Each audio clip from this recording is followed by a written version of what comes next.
Yo, we're in San Diego!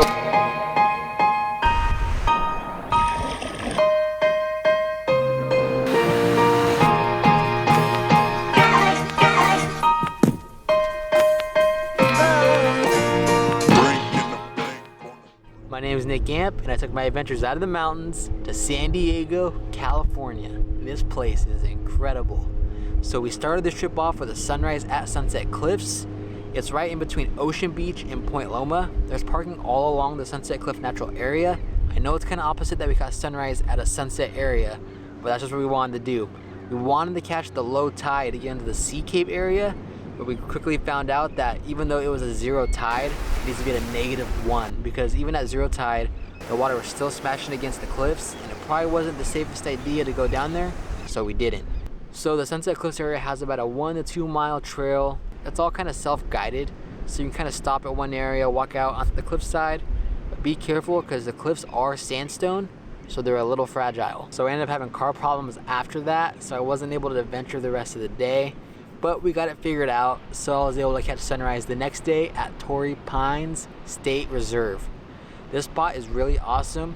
But one thing you want to remember, if you're going for sunrise, the gates are closed. I think the gates are open at around 8 o'clock. So we got there around 5:30. We parked on Torrey Pines Road right outside the gate. We walked up the road and we went to the Broken Hill Trail. Walking up the road is about 1.5 miles to Broken Hill Trail. And Broken Hill Trail is about a half a mile to the viewpoint of this awesome sandstone formation. I thought it was an Anza-Barago when I was looking at that, but no, it was right on the coast. It was really cool because it had all kinds of ridge lines and you're able to look over at it. So after we looked at the Broken Hill area, we connected the Broken Hill Trail to the beach access trail. So all the trails in Torrey Pines are connected, so it's pretty nice if you want to visit the whole park. You could probably do it in half a day. After we connected the trail to the beach access trail, we went down to the beach and we walked the beach all the way back to our car. And when you're walking on the beach, you had the cliffs on the right and you had the Pacific Ocean on the left. How awesome is that? I mean, you can't really go wrong there, but you got to be careful when hiking the beach on Torrey Pines because the tide can get high there, and they don't recommend the hike down there after high tide. You don't want to park outside Torrey Pines. It does cost $25 to get in. There's a parking lot at the bottom and there's parking lots at the trail, so just plan ahead. After Torrey Pines, we drove about 10 minutes south to La Jolla area to go paddleboarding. So if you're paddleboarding or kayaking in La Jolla area, make sure you launch from the La Jolla shores, not the La Jolla Cove. They don't allow you to launch boards or anything like that from the cove. We launched our paddleboard in front of the marine room just because there was easy access and it was a little further away from the main part of the shore. So from the shores to the coves area, it's about 1 mile. We saw sea lions, we saw Garibaldi fish, we even saw snorkelers. That looked pretty fun because right by the cove area, the water got really clear. You will see the bottom of the ocean floor. I highly recommend going out there and paddleboarding in the La Jolla area. Probably some of the most beautiful water I've seen. If you don't own a paddleboard or kayak, you can rent one from the many outfitters all right there in the La Jolla area. I saw like 5 different places you can rent one of those things. So don't worry if you don't have one. They got you covered over there. They even have kayak tours that go take you to the coves.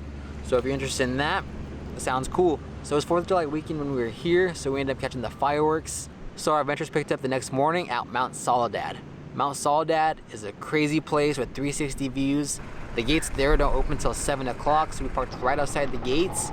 We walked up the road. It's about not even half a mile, maybe like 0.2 miles to the top. It has 360 views.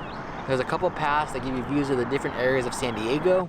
We took the path that took us out to views of La Jolla Cove area, and it was awesome. You'll see the pier, the water, the back cove. Now, if you're looking for a spot that has easy access with views of all of San Diego, Mount Soledad is the place to go. This spot is good for sunrise and sunset, considering you can see everything around. So to end our trip, we're out here hanging out at Coronado Beach, one of the most beautiful beaches in the San Diego area. I want to thank you again for watching this video. I hope I was able to help you. If you have any questions about anything about San Diego or any other places in the mountains, let me know. If you like this video, smash that like button, hit that subscribe button for more adventures, mountains, hiking, all that good stuff. You know, follow me already on social media. I post in there every day at the Nick Gamp, hiking content, adventure content, and I'll see you on the next adventure.